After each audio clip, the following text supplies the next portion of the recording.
ఈ సంవత్సరం 26 జూన్ రోజు నాడు ఇంటర్నేషనల్ యాంటీ డ్రగ్ డేగా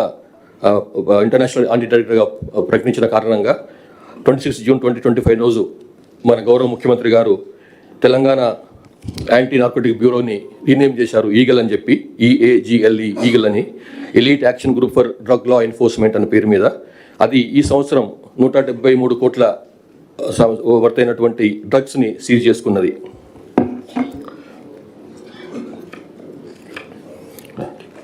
తర్వాత చాలామంది పోలీస్లో డిపార్ట్మెంట్లో ఎంటర్ అయినప్పటికీ కూడా వాళ్ళకు చాలామందికి డిగ్రీస్ ఉండకపోవచ్చు. చాలామంది ఇంటర్మీడియట్లో ఉండి కానిస్టేబుల్ సెలెక్ట్ అయి ఉంటారు, లేకపోతే 10th క్లాస్ వాళ్ళు ఉంటారు. కాబట్టి వాళ్ళందరూ కూడా ఉన్నత విద్య అవకాశం ఇవ్వాలన్న ఉద్దేశంతో డాక్టర్ బిఆర్ అంబేద్కర్ ఓపెన్ యూనివర్సిటీతో ఒక MOU చేసుకున్నాం.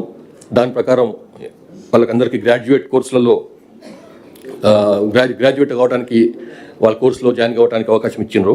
అంత 30,000 మంది ఎవరైతే 10th క్లాస్ కానీ ఇంటర్మీడియట్ కానీ ఉందో పోలీస్ ఫోర్స్లో వాళ్ళకు గ్రాడ్యుయేషన్ చేసుకునేటువంటి అవకాశం ఈ కారణంగా లభించిందన్నమాట.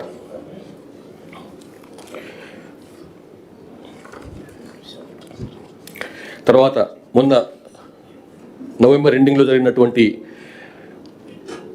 DGs అండ్ IGs కాన్ఫరెన్స్లో రాయ్పూర్లో జరిగింది. అందులో తెలంగాణ రాష్ట్రానికి చెందినటువంటి షామీర్పేట పోలీస్ స్టేషన్ దేశంలోనే 7వ బెస్ట్ పోలీస్ స్టేషన్గా, 7వ అత్యుత్తమ పోలీస్ స్టేషన్గా నిలబడ్డది. తర్వాత ఫోన్ల రికవరీ, దొంగతనం గురైనటువంటి ఫోన్ల రికవరీ విషయంలో తెలంగాణ రాష్ట్రం దేశంలోనే నెంబర్ 1గా ఉంది.